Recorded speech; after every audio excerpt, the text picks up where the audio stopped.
Well, what an absolute roller coaster the offseason continues to be after news broke this morning that the Pac-12 is looking like it might stay together. They might sign a guarantee of rights. That meeting fell apart, and almost immediately after, it's being reported by Brett McMurphy that Oregon and Washington are going to the Big Ten with an official announcement pending soon. So the Pac-12 is dead.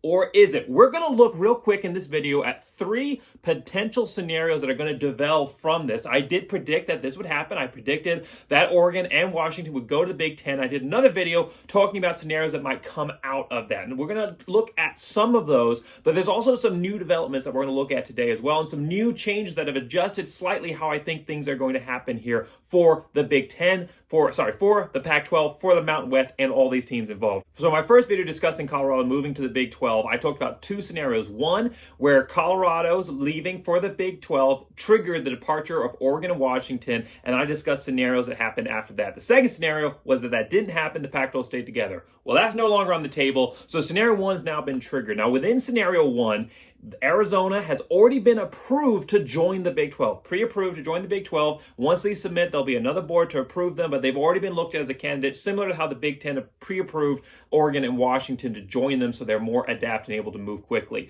Now, however, they haven't also gone ahead and pre-approved Arizona State and Utah. It is unlikely that the Board of Regents that controls both Arizona and Arizona State's Board of Governors, that controls both those universities would allow just one of those schools to leave. They want to keep that rivalry, keep those schools together. So if you're going to add Arizona, you're going to have to add Arizona State as well, which is going to put you at an uneven number. That's going to put you at 15 teams, and so they're going to add Utah as well. That's the Four Corners School has been kind of the vision, the dream here for Big 12 fans, and it looks like that is going to become the reality. So what does that do? Well, it puts the Big 12 now at 16 teams. They are now a super conference that can compete at the same level with the Big 10 and the SEC. Now, those 2 conferences are going to have a leg up, obviously, but the Big 12 has gone in this crazy conference realignment struggle from a conference that was losing 2 of its top teams in Oklahoma and Texas and looking like it might be relegated to barely a Power 5 conference to now being one of the top 3 Power 5 conferences in the country and killing a rival conference, the Pac-12, in the process. So Utah, Arizona, Arizona State all leave, go to the Big 12, and that leaves the Pac-12, or the Pac-4 at this point, with just 4 teams: California, Stanford, Oregon State, and Washington State. Now, I discussed in my first video the potential possibilities that Stanford and Cal could maybe give up their football programs, leaving Oregon State and Washington State, which has been discussed by some of their experts. I discussed how the Pac-12 could add teams potentially from the Mountain West, or that the Pac would be absorbed into the Mountain West. It has become much, much clearer and more obvious that what is most likely to happen in this scenario described, where you have 4 Pac-12 teams remaining, that those teams would in some form be compiled into the Mountain West. Now, I think that Stanford would have a go at independence. I think that at this point they think themselves far too high above the Mountain West to be able to accept that. They have the financial backing to do it. They have recent football success to be able to build off of, not super recent, but last 15 years to be able to build off of. I think Stanford would make a go at independence and try to ride out these conference realignment waves. See what happens next, see if an opportunity opens up for them down the line, see what works out, and just keep their options open versus joining a group of 5 conference. I think Stanford probably go that route.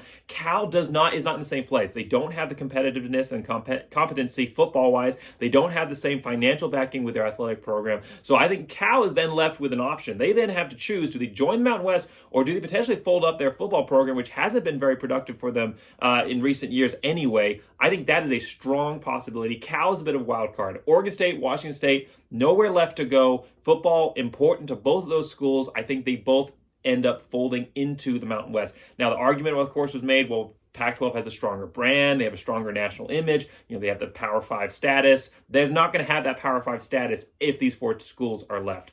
The Mountain West schools that would leave to join the Pac-12 in this situation would have to be paying, if they were to make it for the 2024 year, would have to pay $34 million exit fees to join what is no longer a Power 5 conference. The Pac-12 would not have the draw. They would not have the cards to play. The Mountain West, they have the bargaining power in this situation, and I believe that they definitely pick up the scraps from the Pac-12. So for sure, in this scenario, adding Oregon State and Washington State, and potentially adding Cal, and then elevating, because that then puts the Mountain West at 15 teams, elevating then either North Dakota State from the FCS, which is my preference, or adding UTEP to get the Mountain West to an overall 16 teams, cementing themselves as the top Group of 5 conference and one of the top 4 conferences potentially there in football, depending on how things go with the ACC.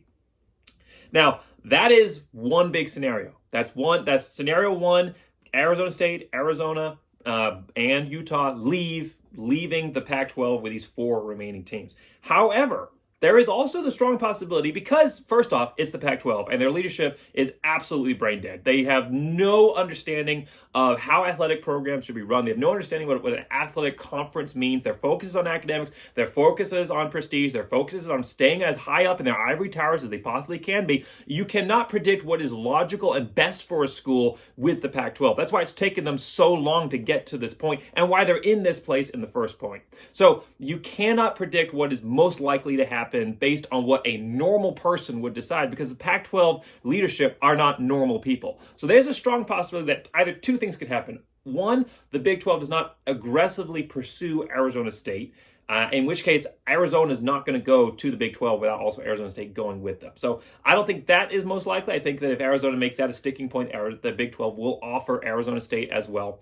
But if that does happen, or if the Arizona and Arizona State schools decide that they want to stay in the Pac-12, I mean, they had a chance to make a jump to the Big 12 before Oregon and Washington, and they chose not to. So there is a strong possibility that these two schools could choose to stay in the Pac-12. At this point, I don't think that that they're going to go aggressively. Big 12 is going to go aggressively after Utah in this situation, so I could see them getting stuck in the middle. Though, however, right now the Big 12 is seeing an uneven number. They would have to add someone. If they lost the Arizona schools, then maybe that's when they try and pull Utah or somebody else in. However, in this scenario, we're looking at a Pac-12 that is left with 6 to 7 schools, depending on what that 7th member, whatever happens with the Big 12, where they end up pulling somebody in.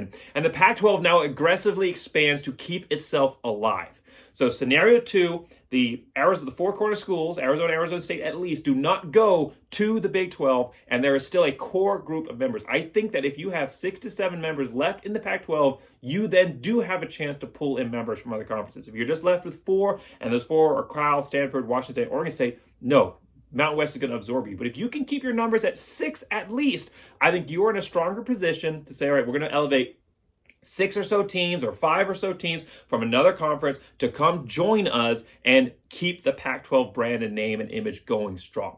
Now, what's going to happen in this situation? Well, like I said, you're left with 6 to 7 teams. Let's assume for right now that it's 7 teams. You're going to elevate 3 to 5 teams to get you back to 10 to 12 member conference. Who are those teams going to be? Well, San Diego State obviously is going to be in your number 1. You've basically already pre-approved them to join in a sense. You've already had them basically leaving their conference, the Mountain West, to come join you and then, dragging your feet. So San Diego State's already in. San Diego State's definitely going to be number 1. Then after that, it becomes a different conversation, because right now the decision is being driven by money, by the TV market, which in this case is the Apple TV contract with the Pac-12.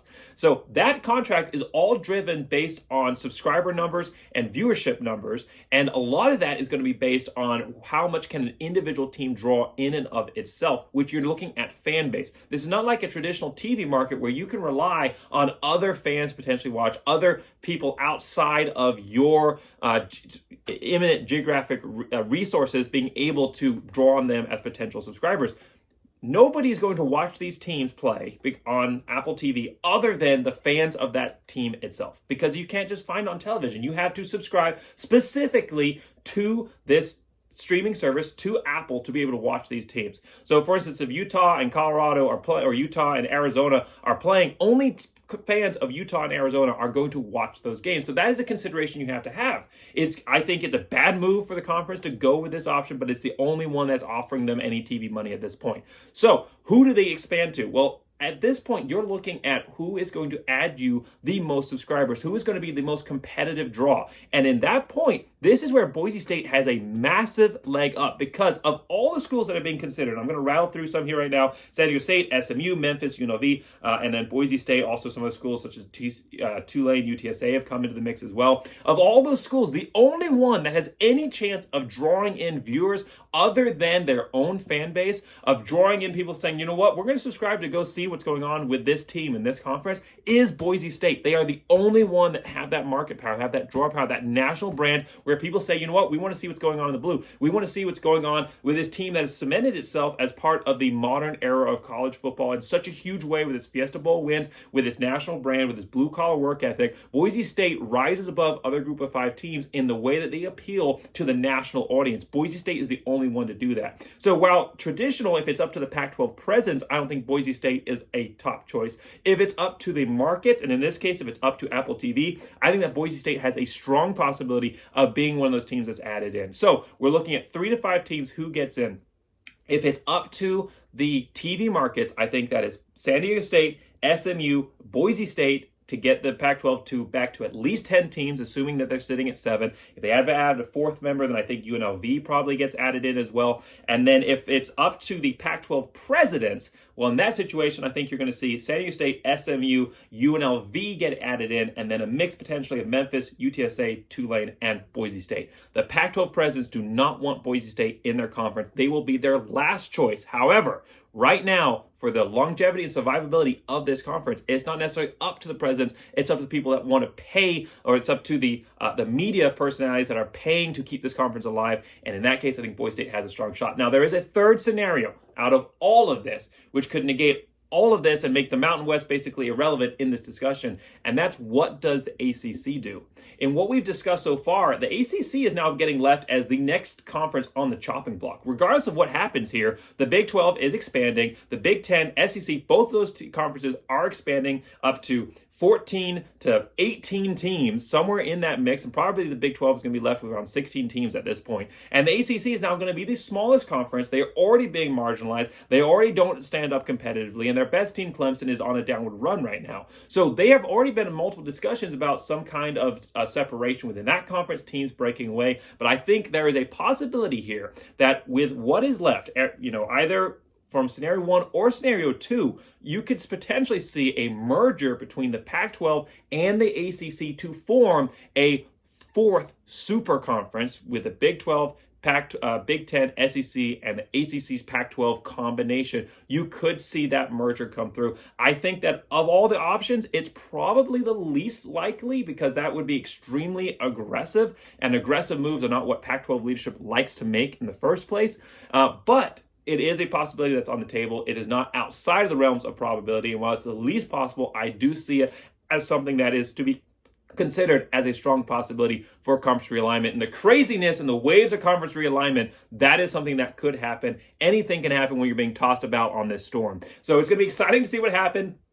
I'm here for the chaos regardless. Some of this chaos could potentially hurt Boise State, but I think that the trends are probably moving towards helping them more than anything else. Either way, college football is all about excitement and not knowing what's going to come next. And well, that is 100% true over this offseason with conference realignment. So thanks so much for watching. Make sure you like, subscribe. Let me know in the comments what you think is going to happen. Which of these scenarios is more likely? Do you have a scenario yourself that you are wanting to propose that you think is more likely what I proposed? What team gets elevated in a potential Pac-12 merger with another conference? Who ends up going into this new Power 5 status? Who ends up maybe being relegated? It's an incredible, crazy conversation. I've loved having it with all of you. Thanks so much for being here. And as always, go Big Blue!